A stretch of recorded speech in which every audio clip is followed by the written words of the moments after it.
Welcome to my channel. ఈ వీడియోలో AP ప్రభుత్వ ఉద్యోగులకు మరియు పెన్షనర్లకు చెల్లించాల్సినటువంటి బకాయిలపై సంచలన నిర్ణయం అండి. మధ్యంతర వృత్తి ఐఆర్‌ని 30%తో అమలు చేయాల్సిందే అనే తాజా అప్డేట్‌కు సంబంధించిన వివరణ ఈ వీడియోలో తెలుసుకుందాము. వీడియోని ఎక్కడే గాని స్కిప్ చేయకుండా ఎండ్ వరకు చూడండి. అప్పుడు ఇన్ఫర్మేషన్ పూర్తిగా అర్థమవుతుంది. వీడియో చూస్తున్న ప్రతి ఒక్కరు వీడియోకి లైక్ చేయండి. అలాగే ఈ వీడియోని తోటి ఉద్యోగ పెన్షనర్ మిత్రులతో అయితే షేర్ చేయండి. కొత్తగా మన ఛానల్ చూస్తున్నవారు సబ్స్క్రైబ్ చేసుకున్నట్లయితే మన ఛానల్‌ని సబ్స్క్రైబ్ చేసుకోండి. దీని ద్వారా నేను చేసే లేటెస్ట్ వీడియోస్ అన్నీ మీ వరకు రీచ్ అవుతాయి. ఇక ఆలస్యం చేయకుండా వీడియోలోకైతే వెళ్ళిపోదాము. ఫ్రెండ్స్, రాష్ట్రంలో నూతన ప్రభుత్వం ఏర్పడి 3 నెలలు దాటిపోయింది. ప్రభుత్వం 100 రోజుల సంబరాలు జరుపుకున్నప్పటికీ ఉపాధ్యాయ విద్యారంగ సమస్యలు ఇంకా పరిష్కారం రాలేదు. ఎన్నికల ముందు ఎన్డీఏ కూటమి మేనిఫెస్టోలో భాగంగా విద్యాశాఖ జీవో నెంబర్ 117 రద్దు చేస్తామని, మాతృభాష మాధ్యమాలను కొనసాగిస్తామని, ఉద్యోగులతో సఖ్యతగా ఉంటామని హామీ ఇచ్చింది. ఇక్కడ గాడి తప్పిన ఉద్యోగుల పాలన పాలన వ్యవస్థను చక్కదిద్దుతామని, అధికారంలోకి రాగానే మెగా డిఎస్సి నిర్వహిస్తామని జగన్ ప్రభుత్వం హామీ ఇచ్చింది. కానీ ప్రభుత్వంపై వ్యతిరేక ఓటుతో అధికారంలోకి వచ్చిన కూటమి ఇప్పటి వరకు ఎలాంటి వినూత్న చర్యలు కూడా తీసుకోలేదు. 1వ తేదీన జీతాలు, పెన్షన్లు చెల్లించడం మినహా ఉద్యోగుల సమస్యలను పరిష్కరించలేకపోయిందని అయితే చెప్తున్నారు.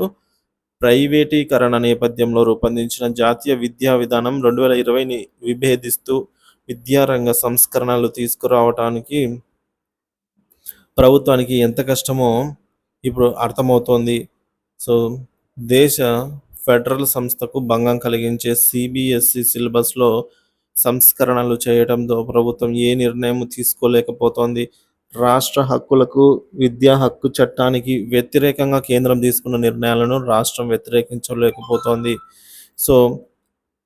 నిర్ణయాధికారం లేకుండా పాఠశాల విద్యను పాఠశాల యాజమాన్య కమిటీల ద్వారా ప్రభుత్వ గుప్పెట్లోకి అయితే తీసుకొచ్చే ప్రయత్నం చేస్తోంది. ఇలా కొనసాగితే 3 నుంచి 10వ తరగతి వరకు కూడా +2 తరగతులు మాత్రమే ప్రభుత్వ పాఠశాలలో అందించబడతాయి. మిగతా విద్యా వ్యవస్థ మార్కెట్లకు వదిలేస్తారు.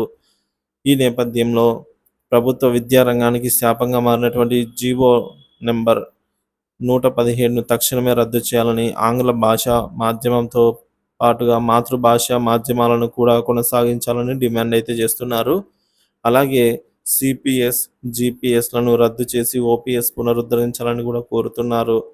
విద్యా హక్కు చట్టం 2009 ప్రకారం రాష్ట్రాల హక్కులకు భంగం కలిగించే విధానాలను కేంద్రం వీడనాడాలని, రాష్ట్ర ప్రభుత్వ ఉద్యోగులకు మధ్యంతర భృతిని ప్రకటించి అమలు చేయాలని అయితే ఉద్యోగ సంఘాలు డిమాండ్ చేస్తున్నాయి.